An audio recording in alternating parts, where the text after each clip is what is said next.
नमस्कार दोस्तों, जैसा कि आप लोग जानते हैं ये कक्षा 10 का मैथ का अगला वाला वीडियो है और इस वीडियो में हम लोग सीखेंगे सबसे पहला टॉपिक अभाज्य गुणनखंड। अभाज्य गुणनखंड समझने से पहले ये समझ लीजिए कि अभाज्य संख्या क्या होती है। तो अभाज्य संख्या क्या होती है? जो केवल और केवल स्वयं से विभाजित होती है, पूरा पूरा कटती है और एक से पूरा पूरा कटती है, विभाजित होती है, वो अभाज्य संख्या कहलाती है। इसको याद रखना है तो ऐसे याद रखिए, जैसे आप लोग एलसीएम लगाते हैं तो एलसीएम लगाते समय सबसे पहले आप किस अंक से काटना शुरू करते हैं? सबसे पहले आप 2 से काटना शुरू करते हैं। 2 से कटना जब बंद हो जाता है तो फिर किससे काटते हैं? 3 से, फिर 5 से कटना बंद हो जाता है, फिर 7 से, इस प्रकार से फिर 11, फिर 13, फिर 17, फिर 19 और ऐसे ऐसे बहुत सारे। तो ये जो सारी की सारी संख्याएं यहाँ पर आप लोग लिखते हैं, ये सारी की सारी संख्याएं, यही सारी की सारी संख्याएं अभाज्य संख्याएं हैं। ये स्वयं से कटेंगी, यानी कि जैसे 5 है तो 5 केवल स्वयं से कटेगा, मतलब कि 5 में जब 5 से ही भाग देंगे तो 0 शेष आएगा, मतलब कि स्वयं से कट जाएगा। और 1 से कटेगा, मतलब 1 से भाग देंगे इसमें तब भी 0 शेष आएगा, पूरा पूरा यानी कि कट जाएगा। और दुनिया में किसी भी अंक से ये नहीं कटेंगे। तो ऐसी संख्याओं को अभाज्य संख्या कहते हैं। सबसे छोटी अभाज्य संख्या 2 है, ठीक है। अब देखिए अभाज्य गुणनखंड। गुणनखंड का मतलब होता है गुणा के रूप में खंड खंड करना, और अभाज्य माने सारी की सारी संख्याएं अभाज्य संख्याएं होनी चाहिए। जैसे एक क्वेश्चन दिया जाए कि 18 का अभाज्य गुणनखंड कीजिए, अभाज्य गुणनखंड कीजिए। तो 18 का अभाज्य गुणनखंड कैसे करेंगे? देखिए जैसे आप लोग एलसीएम निकालते हैं सेम टू सेम वैसे निकाल दीजिए। 18 का 2 से पहले काटेंगे 9 होगा, फिर 3 से काटेंगे 3 हो जाएगा, फिर 3 से काटेंगे 1 हो जाएगा। अब यही जो आ गया इसी को लिख दीजिए 2 गुणे 3 गुणे 3। ये जो आपका लिख गया यही 18 का अभाज्य गुणनखंड है। देखिए 18 का गुणा के रूप में खंड खंड लिख दिया, और सारी की सारी संख्याएं अभाज्य संख्याएं भी हैं। देखिए 2 भी अभाज्य संख्या है, 3 भी अभाज्य संख्या है, सबके सब अभाज्य संख्या है। अगर इसका गुणा कर देंगे तो फिर से यही आ जाएगा, इसलिए गुणा नहीं करना है। क्या करना है? इसका अभाज्य गुणनखंड पूछ रहा था, यही इसका आंसर हो गया, यही इसका आंसर हो गया। अब आपके बुक में एनसीईआरटी बुक में क्वेश्चन दिया गया है कि 140 का अभाज्य गुणनखंड कीजिए। तो 140 का अभाज्य गुणनखंड कैसे करना है? तो 140 का उसी प्रकार से निकाल दीजिए जैसे एलसीएम निकालते हैं, निकालिए। तो 140 को काटेंगे तो पहले 2 से कटेगा 70 हो जाएगा, फिर 2 से कटेगा 35 हो जाएगा, फिर 5 से कटेगा 7 हो जाएगा, फिर 7 से काट देंगे और ख़त्म हो जाएगा। और इस प्रकार से इसी को लिख लेंगे। तो कैसे लिखेंगे? 2 गुणे 2 गुणे 5 गुणे 7। ये जो लिख गया यही आपका अभाज्य गुणनखंड है। देखिए ये सारी की सारी अभाज्य संख्याएं हैं। देखिए 2 भी अभाज्य है, 5 भी अभाज्य है और 7 भी अभाज्य है। और 140 को मैंने गुणा के रूप में खंड खंड भी कर दिया, यानी कि 140 का ये क्या हो गया? अभाज्य गुणनखंड हो गया। सारी की सारी अभाज्य संख्याएं और गुणा के रूप में खंड खंड है, तो यही हो गया। इसका गुणा कर देंगे तो फिर से यही आ जाएगा, इसलिए गुणा नहीं करना है, यही इसका आंसर हो गया। अभाज्य गुणनखंड यही हो गया। तो इस प्रकार से अभाज्य गुणनखंड आप लोग किसी भी चीज़ का निकाल सकते हैं। अब हम लोग मैथ का एक छोटा सा कॉन्सेप्ट है उसे समझते हैं। तो आप लोग समझिए, मैथ का एक कॉन्सेप्ट है, इसको समझने के लिए मैं एक एग्जाम्पल ले रहा हूँ। एग्जाम्पल में ले रहा हूँ 2 संख्याएं 25, 82। ये मैंने 2 संख्याएं ले ली हैं और इन दोनों संख्याओं का हमें क्या करना है? लासा निकालना है और मासा निकालना है। तो चलिए सबसे पहले हम लोग निकालते हैं इसका एलसीएम, यानी कि लासापा। एलसीएम का फुल फॉर्म होता है लीस्ट कॉमन मल्टीपल या लोवेस्ट कॉमन मल्टीपल, हिंदी में कहते हैं लघुत्तम समअपवर्तक। अब देखिए 25 और 82 का एलसीएम निकालते हैं हम लोग। तो 25, 82 का एलसीएम कैसे निकालेंगे? इस प्रकार से निकाल लेंगे। अब निकालिए। तो पहले 2 से काटेंगे, 2 से काटेंगे तो 25 तो ऐसे ही रहेगा और 82 हो जाएगा 41। फिर हमें काटना है 5 से काटेंगे तो 55 25 और 41 किससे कटेगा?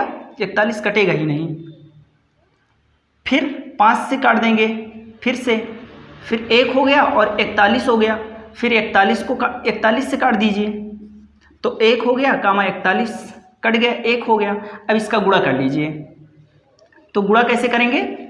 2 गुणे 5 गुणे 5 गुणे 41। अब इसका कर लीजिए। 2 पंचे 10, 10 पचे 50, 50 का 41 में गुणा कीजिए तो 5 एकन्ने 5 और 5 चौक 20। तो 2050 आ गया, 2050 आ गया। अब चलिए इसका हम लोग HCF भी निकालते हैं। ये क्या आ गया, LCM आ गया। अब हम लोग इसका निकालेंगे HCF, इसी प्रकार से निकाल लेंगे HCF। तो HCF कैसे निकालेंगे, 25 से इन दोनों में जो छोटा है उस छोटे से भाग देंगे इस बड़े में, ठीक है। जो बड़ा संख्या है उसे यहाँ लिखेंगे, जो छोटा संख्या है उसे यहाँ लिखेंगे और फिर HCF निकालेंगे। तो HCF कैसे निकाला जाता है, 25 तियाँ 75 हो जाएगा, भाग जैसे लगाते हैं वैसे लगा दीजिए। 12 में से 5 गए 7 और इसको उधार दे दिया तो कट गया ये, और 7 से फिर 25 में भाग देंगे, भाई जितना भी शेषफल आया है उससे इसमें भाग देंगे।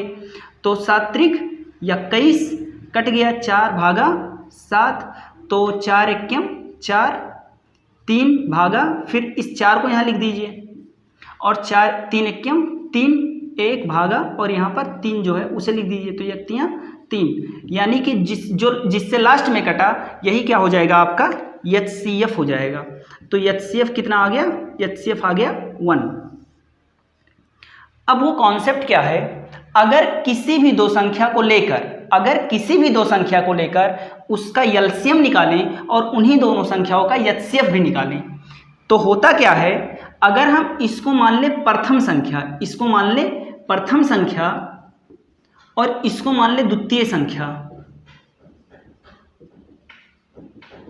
तो होता क्या है, अगर हम किसी भी दो संख्या को लेकर उसका LCM निकाल लें और HCF निकाल लें, तो उन दोनों संख्याओं का गुणनफल उन्हीं दोनों संख्याओं के LCM और HCF के गुणा के बराबर आएगा। मतलब कि होता क्या है कि अगर हम किन्हीं भी दो संख्याओं का गुणा कर दें, यानी कि जैसे यहां पर मैंने दो संख्याएं ली है, प्रथम संख्या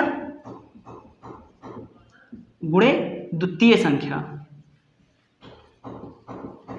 तो ये बराबर होता है LCM गुणे HCF के, ठीक बात है। यानी कि दो संख्याओं कोई भी दो, तीन संख्या के लिए नहीं अप्लाई होगा, केवल दो संख्या के लिए, कोई भी दो संख्या लेकर अगर उसका हम LCM भी निकाल लें और उसी का HCF भी निकाल लें, तो उन दोनों संख्याओं का गुणनफल उसके LCM और HCF के गुणनफल के बराबर होता है।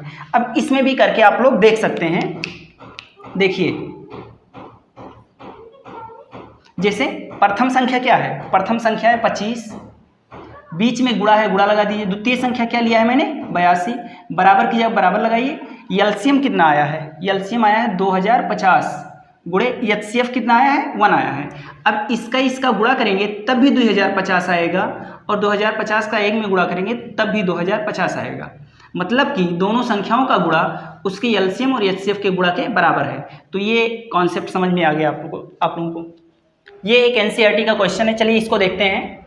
लिखा क्या है इसमें, लिखा है कि HCF 306 और 657 का किसके बराबर है, 9 है, और ये दिया गया है। यानी कि 306 और 657 ये दो संख्याएं हैं, और इन दो संख्याओं का जो HCF है वो बराबर है 9 के। यानी कि 306 क्या है, प्रथम संख्या, यानी कि प्रथम संख्या क्या दिया गया है, प्रथम संख्या बराबर दिया गया है 306, और द्वितीय संख्या दी गई है 657। मतलब कि देखिए 306 और 657 ये दोनों संख्याएं हैं, और इन दोनों संख्याओं का जब HCF निकाला जाता है तो ये बराबर आता है 9 के। यानी 306 और 657 ये दोनों संख्याएं हैं, और इसका HCF कितना है, इसका HCF जब निकाला गया इन दोनों संख्याओं का तो बराबर आया है 9 के। और हमें इन्हीं दोनों संख्याओं का LCM निकालना है, यानी कि LCM हमें ज्ञात करना है। तो इसको कैसे लगाएंगे, इसमें यही वाला फार्मूला लगेगा जो अभी हम लोगों ने प्राप्त किया था। इसमें प्रथम संख्या कितनी है, 306, तो प्रथम संख्या की जगह पर लिख देंगे 306, गुणे की जगह पर गुणे लगाइए। द्वितीय संख्या दिया है 657, बराबर की जगह बराबर लगाइए। LCM हमें ज्ञात करना है, तो LCM की जगह पर LCM, गुणे की जगह पर गुणे, और HCF तो 9 दिया गया है। अब हमें LCM का मान निकालना है, तो इस 9 को बराबर की इधर लाना पड़ेगा। अब देखिए, बराबर की उधर 9 है तो गुणे में है, बराबर की इधर आएगा तो बटे में आएगा। तो इधर तो 306 और 657 पहले से थे, ये तो पहले से था। गुणे 9 जब बराबर की इधर आएगा तो बटे में आएगा, और जब गुणे 9 इधर चला आया तो इधर LCM अकेले बचा। अब काट दीजिए इसे, तो 9 से काटेंगे 306 को, तो 9 एकम 9, और 306 काट दीजिए तो 9 त्रिक 27, और 9 चौक 36 कट गया। अब 34 का 657 में गुणा कर लेना, जो भी आ जाएगा वही आपका एलसीएम हो जाएगा और यही हमारा आंसर हो जाएगा। और एलसीएम ही तो ज्ञात करना है, एलसीएम इसका ज्ञात कीजिए। तो ये हो गया 34 का 657 का गुणा करके यहाँ लिख लेना। तो ये इसका स्क्रीनशॉट लीजिए। एचसीएफ क्या चीज़ होता है, एलसीएम क्या चीज़ होता है, यहाँ पर मैंने लिख दिया है। चलिए हम लोग अगला क्वेश्चन देखते हैं और इसको ध्यान से समझ गए तो बहुत बड़ा कॉन्सेप्ट आप लोगों को समझ में आ जाएगा। चलिए देखते हैं इसको।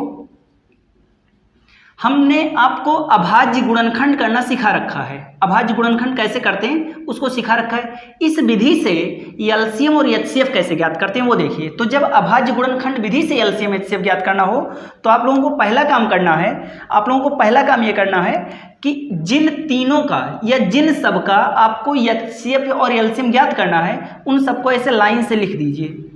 60 लिखा है 60 लिख दीजिए, फिर 84 लिखा है 84 लिख दीजिए, और 210 का निकालना है तो 210 लिख दीजिए। इस तरह से लिख दीजिए। फिर इन तीनों का अभाज्य गुणनखंड विधि से एलसीएम एलसीएम निकालना है तो जिसका निकालना हो उसे ऐसे लाइन से लिख लीजिए। फिर क्या कीजिए, इस 60 का अभाज्य गुणनखंड करके यहाँ लिखिए। तो चलिए लिखते हैं भाई। तो 60 का अभाज्य गुणनखंड कैसे किया जाता है, ऐसे जैसे एलसीएम निकालते हैं इस तरह से। तो 2 से पहले काटेंगे 30 आएगा, फिर 2 से काटेंगे 15 आएगा, फिर 3 से काटेंगे 5 आएगा, फिर 5 से काट देंगे 1 आएगा। यानी 2 गुणे 2 गुणे 3 गुणे 5, 2 गुणे 2 गुणे 3 गुणे 5, ये क्या हो गया, ये 60 का अभाज्य गुणनखंड हो गया। यानी 60 का गुणा के रूप में खंड खंड हो गया और सबके सब अभाज्य संख्या हैं। ऐसे 84 का कर लीजिए तो 84 का आएगा 2 गुणे 7, ये हो गया। तो इस तरीके से आप सबसे पहले अभाज्य गुणनखंड कर लेंगे और अभाज्य गुणनखंड करने के बाद हमें निकालना क्या है, अभाज्य गुणनखंड करने के बाद सबसे पहले हमें निकालना सीखते हैं एलसीएम। एलसीएम कैसे निकालते हैं, तो एलसीएम कैसे निकाला जाता है, जब भी आपको कितनी भी संख्याएं दी गई हों उनका अभाज्य गुणनखंड करने के बाद आप सबसे पहले ये देखेंगे कि ऐसा क्या है जो इन सभी लाइनों में है, दी गई सभी लाइनों में है। तो जो जो दी गई सभी लाइनों में है उसे देख लीजिए। तो देखिए ये 2 दी गई सभी लाइनों में है, तो इन सब की जगह पर एक बार 2 इसमें लिख दीजिए। देखिए अब देखिए कुछ और है जो दी गई सभी लाइनों में है, तो दी गई सभी लाइनों में और कुछ है, तो हाँ है। यहां पर देखिए 3 है, ये दी गई सभी लाइनों में है। तो जो दी गई सभी लाइनों में है उसको क्या कीजिए, इन सब की जगह पर एक बार 3 लिख दीजिए। ठीक बात है। फिर क्या कीजिए, फिर गुणे का चिन्ह लगाइए। अब देखिए कुछ और है जो दी गई सभी लाइनों में है, तो अब ऐसा कुछ भी नहीं है जो दी गई सभी लाइनों में हो, तो अब ऐसा कुछ नहीं बचा। तो क्या करेंगे, अब देखिए कि दी गई 2 ही लाइन में मिल जाए, तो दी गई 2 लाइनों में कोई चीज़ है। जब पहले क्या करना है, जो चीज़ दी गई सभी लाइनों में है केवल उसे लिखिए। तो दी गई सभी लाइनों में ये था, तो इन तीनों की जगह पर एक बार 3 लिखिए। अब देखिए दी गई सभी लाइनों में ये भी था, तो इन तीनों की जगह पर एक बार लिखिए। अब देखिए कुछ और है जो दी गई सभी लाइनों में है, तो अब ऐसा कुछ नहीं है। तो अब देखिए कि दी गई 2 ही लाइनों में मिल जाए कोई चीज़, तो देखिए ये 2 जो है ये दी गई 2 लाइनों में है, तो दी गई 2 लाइनों में है, तो इन दोनों की जगह पर एक बार 2 लिख देंगे, फिर गुणे लगाइए। कुछ और है जो दी गई किन्हीं 2 लाइनों में है, तो 5 देखिए, ये देखिए 5 है दी गई 2 लाइनों में, तो इन दोनों की जगह पर एक बार 5 लिख दीजिए, फिर गुणे लगाइए। फिर कुछ और है जो दी गई 2 लाइनों में है, तो हाँ ये 7 भी है, तो इन दोनों 7 की जगह पर लिख दीजिए। अब देखिए कुछ बच गया हो तो उसे भी लिख दीजिए। मान लीजिए कोई चीज़ ऐसे इस प्रकार से लिखने के बाद अगर कुछ ऐसा भी बचा है जो दी गई केवल एक ही लाइन में है, किसी एक लाइन में है, तो उसको भी लास्ट में लिख देंगे। लेकिन इस एग्जाम्पल में ऐसा कुछ बचा नहीं, जिसे मान लीजिए अभी, ठीक है। तो इस तरह से अब इन सब का गुणा कर देंगे, जो भी आ जाएगा वो क्या हो जाएगा, वही आपका आंसर हो जाएगा एलसीएम। यानी कि एलसीएम कैसे निकालते हैं, सबसे पहले सबका अभाज्य गुणनखंड लिख लीजिए। फिर देखिए ऐसा क्या है जो दी गई सभी लाइनों में है, जो चीज़ दी गई सभी लाइनों में होगा उनकी जगह पर एक बार एलसीएम में लिख देंगे। फिर देखिए और कुछ है जो दी गई सभी लाइनों में है, तो कुछ और है तो उनकी जगह पर भी एक बार लिख दीजिए। फिर देखिए कुछ और है जो दी गई सभी लाइनों में है। अब मान लीजिए कुछ नहीं बचा जो दी गई सभी लाइनों में हो, तो देखिए कि दी गई दुइये लाइन में मिल जाए कुछ हो, तो दी गई दो लाइनों में अगर कोई चीज़ मिल रहा है तो उनकी जगह पर भी एक बार लिख दीजिए, उनकी जगह पर भी एक बार लिख दीजिए, उनकी जगह पर भी एक बार लिख दीजिए। और इसके बाद देखिए कि दी गई किन्हीं दो लाइनों में भी अब नहीं बचा कुछ, तो देखिए किसी एक ही लाइन में अगर कुछ छूट रहा हो तो उसे भी लिख लेंगे और फिर एलसीएम निकाल देंगे इस तरीके से। अब देखिए एचसीएफ कैसे निकालते हैं, एचसीएफ कैसे निकालते हैं। तो एचसीएफ कैसे निकालेंगे, एचसीएफ में केवल वही आएगा जो दी गई सभी लाइनों में होगा। एक बार फिर से सुनिए, एचसीएफ में केवल वही आएगा जो दी गई सभी लाइनों में होगा। तो देखिए दी गई सभी लाइनों में क्या है, ये देखिए 2 है, दी गई सभी लाइनों में है, तो इन तीनों की जगह पर एक बार 2 लिख दीजिए, गुणे लगाइए। और कुछ है जो दी गई सभी लाइनों में है तो 3 है तो 3 लिख दीजिए, और यही क्या हो गया, आपका आंसर हो गया। यानी कि एचसीएफ में केवल वो चीज़ आता है जो दी गई सभी लाइनों में होगा। ये कुछ क्वेश्चन है आपके एनसीईआरटी के जो जिसमें एलसीएम और एचसीएफ जिनका निकालना है, तो चलिए हम लोग निकाल लेते हैं। जो 3 चीज़ें दी गई हैं इन तीनों का एलसीएम और एचसीएफ निकालना है, तो कैसे निकालेंगे, अभाज्य गुणनखंड विधि से। सबसे पहले इन्हीं को लिख लीजिए, तो जो दिए गए हैं उन्हें लिख लीजिए। जैसे 12 दिया है, 15 दिया गया है और फिर 21 दिया है। फिर इनका अभाज्य गुणनखंड लिखिए, तो 12 का अभाज्य गुणनखंड होगा 2 गुणे 2 गुणे 3, 2 दूना 4 तियां 12 हो जाएगा। 15 का क्या होगा 3 गुणे 5, 21 का क्या होगा 3 गुणे 7, ये हो गया। अब सबसे पहले हमें इसका एलसीएम निकालना है, तो एलसीएम कैसे निकलता है, सबसे पहले देखिए कि क्या है जो दी गई सभी लाइनों में है। तो दी गई सभी लाइनों में केवल और केवल यही 3 है, तो इनकी तीनों की जगह पर, इन तीनों की जगह पर एक बार 3 लिख दीजिए। अब देखिए कुछ ऐसा है जो दी गई किसी 2 लाइन में है, तो ऐसा कुछ भी नहीं है जो किन्हीं 2 लाइनों में हो। तो अब देखिए किन्हीं 2 लाइनों में भी नहीं है। अब देखिए किसी एक ही लाइन में मिल जाए, तो देखिए 2 गुणे 2, 2 गुणे 2। देखिए ऐसा नहीं करना है कि इसका जोड़ा बना देना है और इन दोनों की जगह पर एक बार 2 लिखें, ऐसा नहीं करना, क्योंकि ये दोनों के दोनों एक ही लाइन में है। अगर ये दोनों के दोनों अलग अलग लाइन में होते तो इन दोनों की जगह पर एक बार 2 आता, लेकिन ये दोनों के दोनों एक ही लाइन में है, इसलिए इन दोनों की जगह पर दोनों आएंगे। अब देखिए कुछ और छूट रहा है जो एक ही लाइन में है, 5 है गुणे 7, इसका गुणा कर लेंगे, जो आएगा वही आंसर हो जाएगा। अब एचसीएफ निकालिए, तो एचसीएफ में केवल वही आता है जो दी गई सभी लाइनों में होगा। तो दी गई सभी लाइनों में केवल 3 है, तो केवल 3 क्या हो गया, इसका एचसीएफ हो गया। अब चलिए अगला सवाल देखते हैं, 17, 30, 29। तो सबसे पहला काम करेंगे इन तीनों को एक किनारे से लिख लीजिए, 17, 23, 29, और फिर इनका अभाज्य गुणनखंड कीजिए। तो इनका अभाज्य गुणनखंड होगा ही नहीं, क्योंकि ये 3 के तीनों अभाज्य संख्याएं हैं और अभाज्य संख्याओं का गुणनखंड होता ही नहीं है। तो चलिए ये हो गया, यही लिख उठे। अब देखिए इनका एलसीएम कैसे निकालेंगे। तो एलसीएम कैसे निकालेंगे, देखिए कुछ ऐसा है जो दी गई सभी लाइनों में है, कुछ नहीं है। अब देखिए कुछ ऐसा है जो दी गई किन्हीं 2 लाइनों में है, तो 2 लाइनों में भी नहीं है। अब ऐसा कुछ है जो दी गई किसी एक ही लाइन में मिल जाए, तो एक लाइन में ये है 17, अगले लाइन में 23 है और अगले लाइन में 29 है। तीनों का गुणा कर लेंगे, जो आएगा वही आपका क्या हो जाएगा, आंसर हो जाएगा। अब चलिए देखिए एचसीएफ। अब एचसीएफ में क्या आता है, जो दी गई सभी लाइनों में होगा वही केवल एचसीएफ में आएगा। तो ऐसा तो कुछ नहीं है जो दी गई सभी लाइनों में है, तो आप लोग खुद समझिए कि इनके पीछे गुणे 1 छुपा रहता है, क्योंकि गुणा 1 करने से कुछ होता नहीं, और गुणे 1 तो तीनों में है, तो यही 1 क्या हो गया, एचसीएफ हो गया। अगर ऐसा कुछ ना हो जो तीनों लाइनों में है, तो क्या करना है, उसका एचसीएफ समझ लीजिए 1 है। अब चलिए इसका देखते हैं, 8, 9 और 25, इन तीनों का निकालते हैं। तो सबसे पहले 8 का गुणनखंड कीजिए, तो इसका गुणनखंड होगा 2 गुणे 2 गुणे 2। 9 का कीजिए, 9 का हो जाएगा 3 गुणे 3। 25 का हो जाएगा 5 गुणे 5। अब क्या करना है हमें,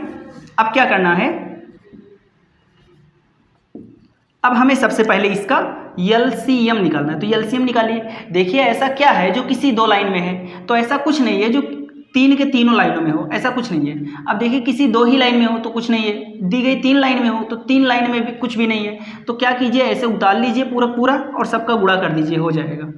यानी 2 × 2 × 2 × 3 × 3 × 5 × 5 सब का गुणा कर देंगे, आ जाएगा।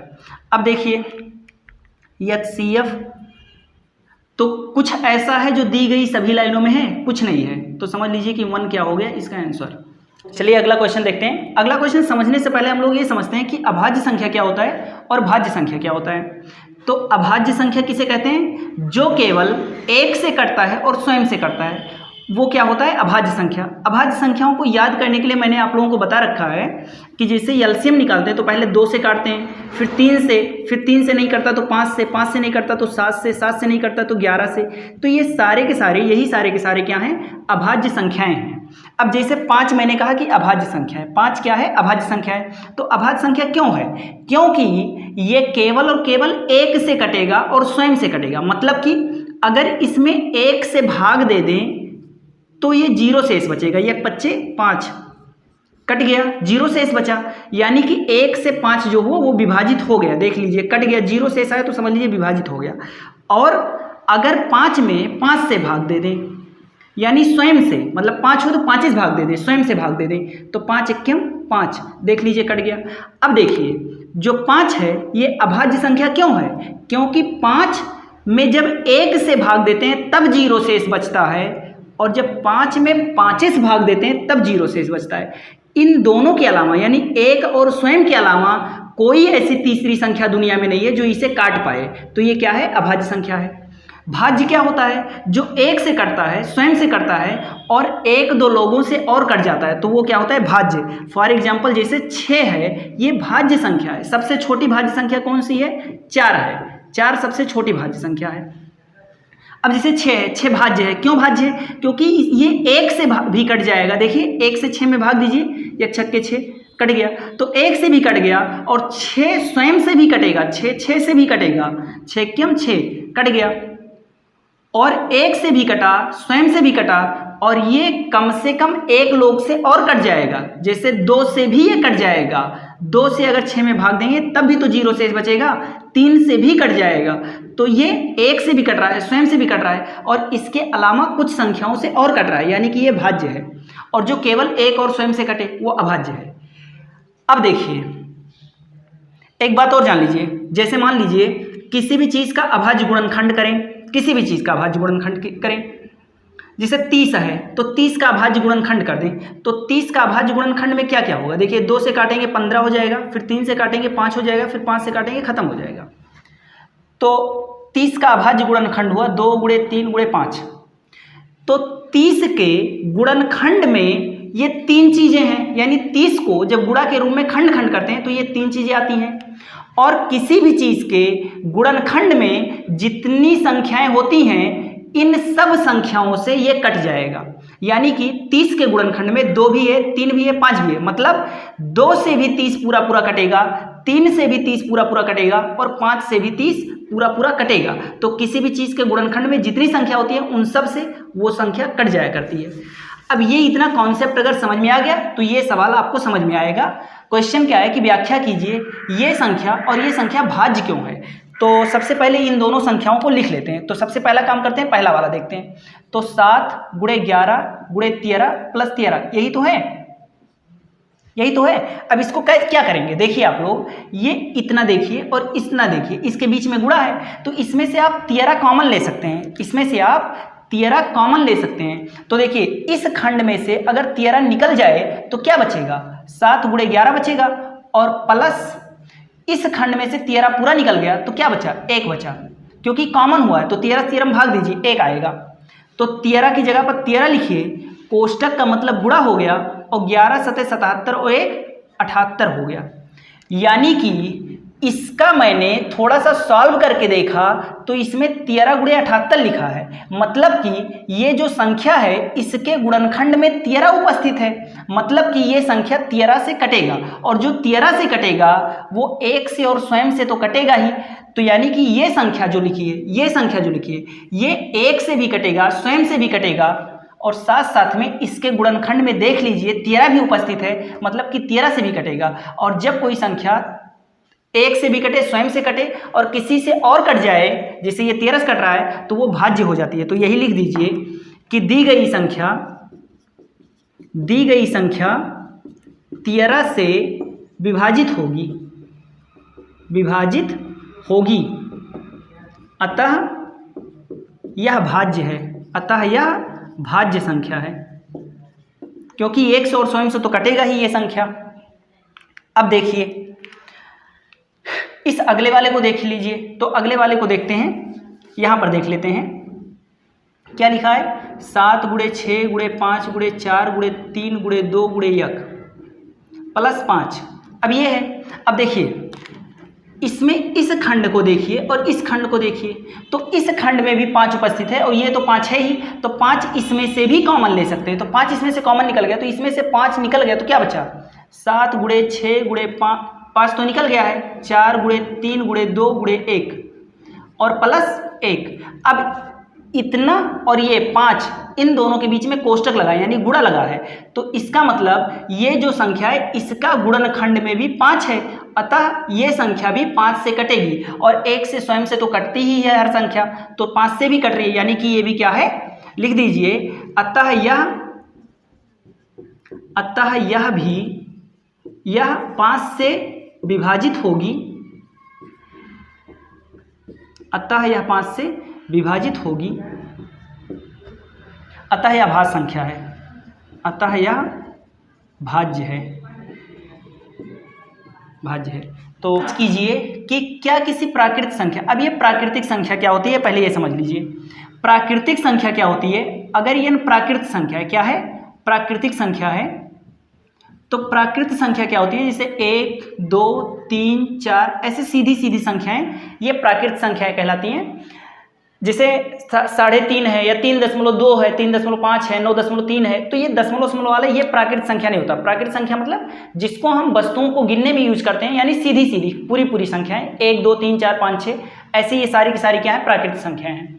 तो कह रहा है क्या किसी प्राकृतिक संख्या के लिए 6 के घात n का मान 0 पर समाप्त हो सकता है। जैसे क्या 6 के घात n, अब इस n की जगह पर क्या कोई ऐसी प्राकृतिक संख्या हो सकती है कि लिख दें अगर उस प्राकृतिक संख्या को, तो इसको सॉल्व करने पर जो आए उसके लास्ट में 0 हो, अंक 0 पर समाप्त हो, क्या ऐसा हो सकता है, यही क्वेश्चन पूछ रहा है। तो क्या क्वेश्चन है कि क्या 6 के घात n, अब इस n की जगह पर क्या ऐसा संभव है कि कोई प्राकृतिक संख्या लिखें और फिर इसे सॉल्व करें और जो संख्या आए उस संख्या के सबसे लास्ट का अंक 0 हो, क्या ऐसा हो सकता है। तो देखते हैं भाई, सबसे पहले इसका गुणनखंड करते हैं। तो 6 के घात n को लिख सकते हैं 2 × 3 का घात n, ऐसे तो कर सकते हैं। और किसी भी संख्या के गुणनखंड में अगर 2 भी है और 5 भी है तो वो संख्या 0 पर समाप्त हो सकती है। और अगर किसी संख्या के गुणनखंड में 2 या 5 इन दोनों में से कोई भी उपलब्ध नहीं है, तो समझ लीजिए वो संख्या 0 पर कभी भी समाप्त नहीं होगी। तो देखिए 6 का गुणनखंड क्या हुआ, 2 × 3, तो 6 के गुणनखंड में 2 तो है लेकिन 5 नहीं है। तो जब 5 नहीं है तो n का मान आप कुछ भी रख लीजिए, कभी भी 6 के घात n का मान 0 नहीं आएगा, क्योंकि किसी भी चीज का मान 0 आने के लिए जरूरी है कि उसके गुणनखंड में 2 और 5 ये दोनों के दोनों संख्याएं उपस्थित हों, चाहे 2 यक्के ठुरा है और 5 एक ही रहे, लेकिन दोनों के दोनों होने चाहिए। तो इसके गुणनखंड में लिख देंगे कि इसके गुणनखंड में इस 5 उपस्थित नहीं है, अतः यह 0 पर समाप्त नहीं होगी। चलिए स्क्रीनशॉट लीजिए।